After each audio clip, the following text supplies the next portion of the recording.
रागी साहब, RSS chief भी तो नहीं गए, वो बोल रहे हैं।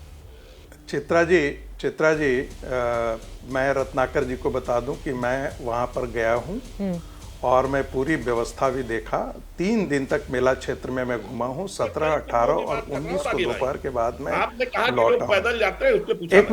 एक मिनट भाई। नहीं, आपने कहा बच्चे पैदल जा रहे थे। भाई जस्ट अ मोमेंट। जवाब उसका दीजिए सर।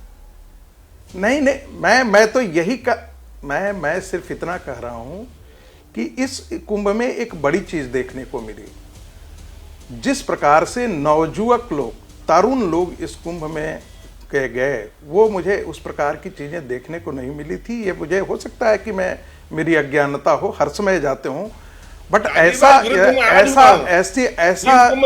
जिसको कहते हैं। एक मिनट बस 10 सेकंड। 3 कुंभ सर, तो मैंने भी बोल लेने दीजिए, आप इसके बाद बात कर लीजिए। युवा तो तब भी मैं था। अच्छा चलिए, आप बोलिए सर। रत्नाकर जी सर, 2 कुंभ हमने भी किया है हरिद्वार। नहीं, मैंने भी इससे पहले हरिद्वार के कुंभ में था, वहां पर था, इसलिए हम भी जानते हैं थोड़ा बहुत। मैंने सिर्फ इतना कहा, इतनी बड़ी भीड़, इतने बड़े श्रद्धालु आज तक कभी भी कुंभ के प्रति आकर्षण में नहीं आए थे। ठीक है, मैं एक बात कहा। दूसरी बात, अब सोशल मीडिया का भी इसमें बहुत बड़ा रोल है। इस बात से आप इनकार नहीं करेंगे। सभी कुंभ में जाते थे, वहां पर स्नान ध्यान करते थे, तस्वीरें वायरल करते थे, दूसरा देखकर प्रेरणा लेता और वो भी वहां पर पहुंच जाता था। संगीत रागी जी नहीं गए, प्रधानमंत्री जानते नहीं थे कि अटैक होने वाला है। प्रधानमंत्री ये नहीं जानते थे कि अटैक होने वाला है। मैं तो सर आज ही दोपहर लौटी हूं प्रयागराज से, और कल रात जब मैं कुंभ के अलग अलग हिस्सों में जा रही थी तो बहुत सारे ऐसे परिवारों से भी मेरी मुलाकात हुई जो मौनी अमावस्या के दिन भगदड़ में वो लोग भी फंस गए थे। उनका सामान गायब हो गया था, उनको चोटें आई थी और वो किसी वजह से स्नान नहीं कर पाए थे। लेकिन कल फिर से वो पूरे परिवार के साथ वहां पर पहुंचे हुए थे डुबकी लगाने के लिए। तो ये अपनी श्रद्धा है, आस्था है। अब सरकार इसका कितना श्रेय लेगी, विपक्षी कितना निशाना साधेंगे, ये इतर विषय हो सकता है।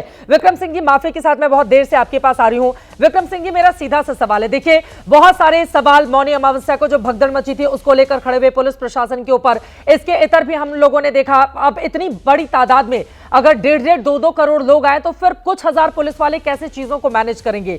लेकिन अगर 65 करोड़ लोगों के साथ, 66 करोड़ लोगों के साथ ये महाकुंभ संपन्न होता है तो किस किस तरह की चुनौतियां थी यूपी पुलिस के सामने। अब जब समापन हो गया है, अब यकीनन मैं भी वहां पर मौनी अमावस्या को थी, मैं बसंत पंचमी के दिन थी, लगातार बीते 2 दिनों से मैं वहां पर बनी हुई थी जब महाशिवरात्रि का ये पावन पर्व था।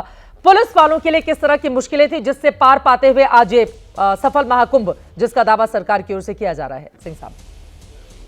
चित्रा जी, मैंने 4 कुंभ कराए हैं अपने सेवा काल में, लेकिन कभी स्नान करने का अवसर नहीं मिला क्योंकि मैं स्नान करवाता था। यह संभव नहीं था कि मैं स्नान स्वयं करता। पहली बार जीवन में मैंने इस बार के कुंभ में किया और मैं धन्यवाद दूंगा प्रशांत कुमार डीजीपी को, भानु भास्कर एडीजी को, वैभव कृष्ण डीआईजी कुंभ को और डॉक्टर अजय पाल को, क्योंकि जिस तरीके की व्यवस्था थी हमने भी कुंभ कराया और मैं अपने को बहुत काबिल मानता हूं पुलिस अफसर। लेकिन जो इन लोगों ने करके दिखाया है, अगर मैं कहूं कि ये पोस्ट ग्रेजुएट थे तो मैं शायद केजी का विद्यार्थी रहूंगा, क्योंकि मैंने जो संभाला है वो बहुत ही सीमित संसाधन से, लेकिन और बहुत सीमित जो श्रद्धालुओं की संख्या थी उसको संभाला है। इन्होंने जो संभाला है, आपने कहा कि ये चीन की जनसंख्या छोड़ दें तो ये रूस और अमेरिका से ज्यादा की जनसंख्या संभाला है। हम तर्क कुछ भी दे दें, मैं उनकी जानकारी के लिए देना चाहूंगा। मुझे कंट्रोल रूम जाने का अवसर मिला। ये एक मैथमेटिकल एल्गोरिथम है और आईआईटी ग्रेजुएट्स वहां बैठ करके आपको एक फॉर्मूले से समझा सकते हैं कि किस प्रकार गणना की जाती है। ड्रोन टेक्नोलॉजी और आर्टिफिशियल इंटेलिजेंस और एल्गोरिथम के माध्यम से ये बिल्कुल गिनती की जा चुकी है और सर्वत्र इसके ऊपर वैज्ञानिक पब्लिकेशंस भी हैं। तो ये न कहते कि ये सब मनमाने तरीके से, कपोल कल्पित तरीके से। अब हम आ जाते हैं बीओडी के ऊपर। जो बीओडी है, ऑक्सीजन लेवल अंडर 3 होना चाहिए। मैं भी पर्यावरण में पीएचडी हूं, क्योंकि आप तो पुलिस के, आप कैसे बात कर रहे हैं बीओडी और इकोलाई की। मैं पुलिस में आने के पहले पीएचडी किया था इकोलॉजी में और इकोलॉजी आज भी पढ़ाता हूं, पीएचडी करवाता हूं। अब आपकी सैंपलिंग की टेक्निक क्या है? अगर मान ले आपकी रीडिंग सही है, आपकी रीडिंग अगर सही होती तो कम से कम 30 करोड़ तो वहीं पर स्वर्गवासी हो जाते। जाहिर है कि आपकी स्टडी और सैंपलिंग में कोई बहुत बड़ी त्रुटि है। मैंने भी सारे रिजल्ट देखने के बाद अपने होशो हवास में, चित्रा जी, मैंने और श्रीमती जी ने न केवल स्नान किया, न केवल डुबकियां लगाई, बल्कि आचमन भी किया और आपके सामने जीवित बैठा हूं, स्वस्थ बैठा हूं।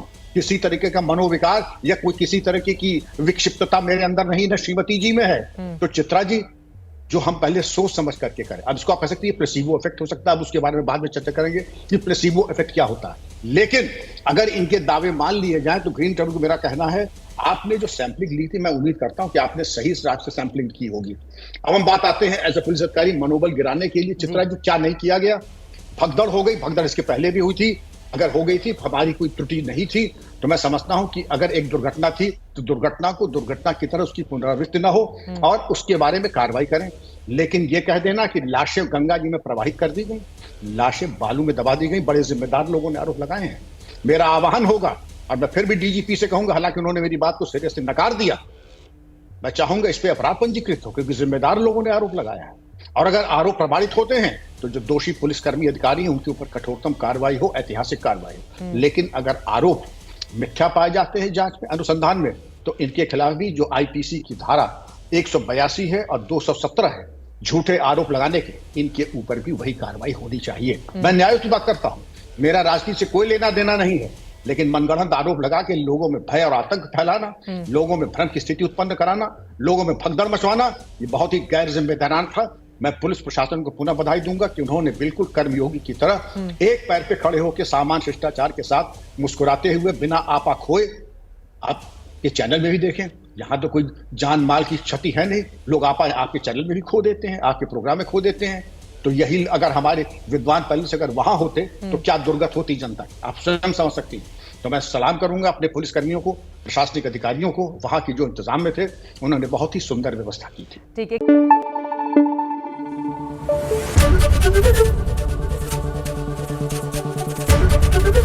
एबीपी न्यूज आपको रखे आगे।